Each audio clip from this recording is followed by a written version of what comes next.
that sucker hit it hard. This is a good fish. Better one.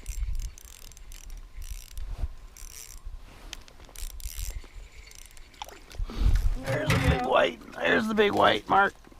That's a pretty good crappie, eh? That's a nice crappie. Hey. Definitely deserves a picture. Hey, folks, here's the whites we're talking about right there. Huh? Did That's you the turn ones your I was telling camera Mark on or about. not? Oh yeah, it's on. Look at that, folks. On my slaying bright jig head and a dark Yeah. soft plastic itty bit swimmer. We'll get a picture of it from Mark and send him back. You're good. Alright, we'll get that one back down the hole. And what Mark and I have done is we just marked out, we found a brush pile and we just did all our drilling just ahead of time and had the whole thing mapped out. That way we can just let these fish hopefully move back in. And we've done made all our noise, and ideally we'll catch a couple more of those, and ideally Mark will catch most of them because I got my one. So I want Mark to catch them now. In the fry pan. That's not... It'll happen. Yeah. Hey, at least there's a big one there, you know. That's Nice. that's a good. He thumped it, huh? Oh yeah, he smoked it.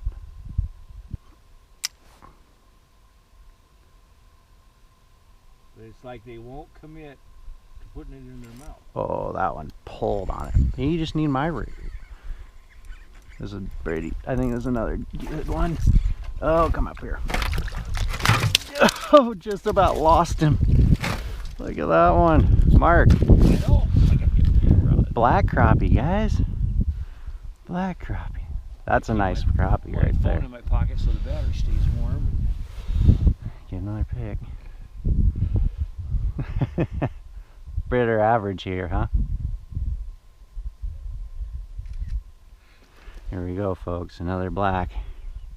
Or actually, this is a black. Last one was a white. Nice, dense, healthy creature on the VMC Mongo jig with a Bobby Garland minnow.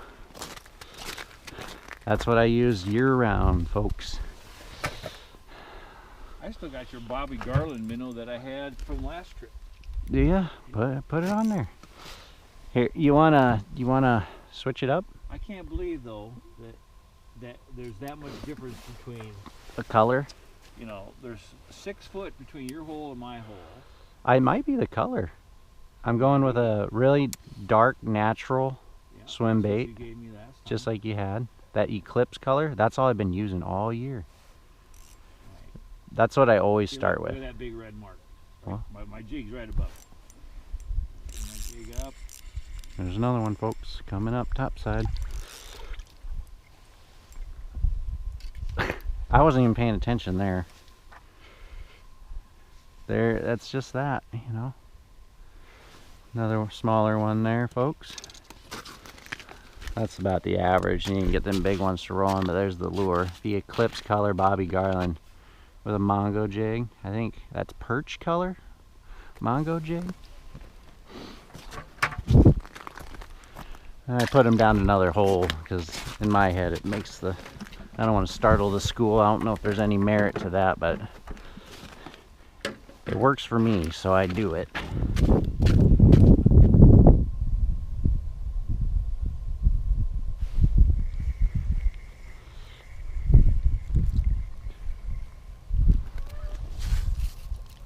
Another gilly. Alright folks, so Mark and I moved. We dipped out of the last spot we were at because we were just averaging smalls. Decided to move, made some big moves, and we're averaging smalls. So we got some steps in the right direction. Actually, prior to catching that bluegill, I did catch an okay bluegill and an okay crappie. But that's just how it goes. You never know what's going to happen. We're out here looking for bass, hopefully, but we're not seeing too many marks come in super low in the column. So maybe they'll move in, maybe they won't. We'll just have to see. That's how this place is. Sometimes they move in, sometimes they don't. So just a lot of panfish action again, isn't it?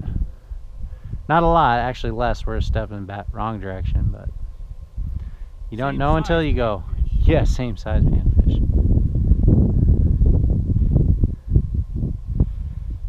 We got a brush pile over here and we got a brake line out here, so we're just fishing that cover and that structure. They're just moving along it, moving in and out.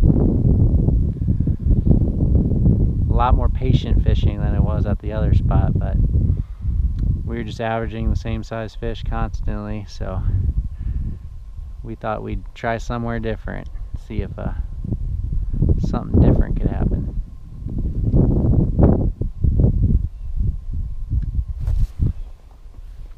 There's a better fish coming up, guys.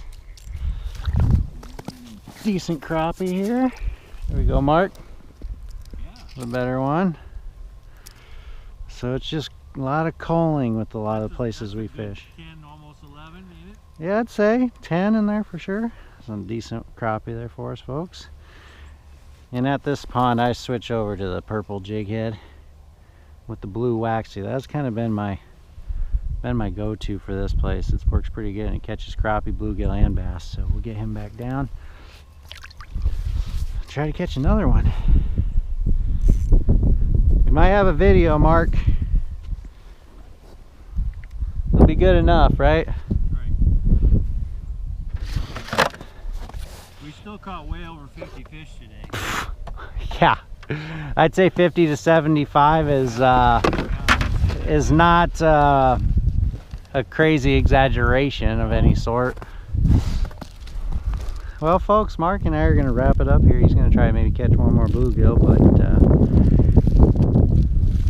it's always a good time getting outside, whether you're catching fish or not. That's really just a plus because it's just a beautiful day, and as Mark and I have said 1,000 times probably off camera, we just like being outside. So you get a nice weekend to get out and get on the ice. It's just pleasant being outdoors. But the ticket today was brush piles and brake lines as per usual, and in between waxies and soft plastics, it did them in, didn't it? Yep. We could have settled for some larger size ones, but I feel like that's always the case. But you never know, sometimes you get into a pile of decent ones. But we caught a few. We got to pull a couple good fish topside, and can't really ask for a better day than that. So I'll see you next time. Y'all take care, and hopefully try to get out back at them next weekend. So have a good one, guys.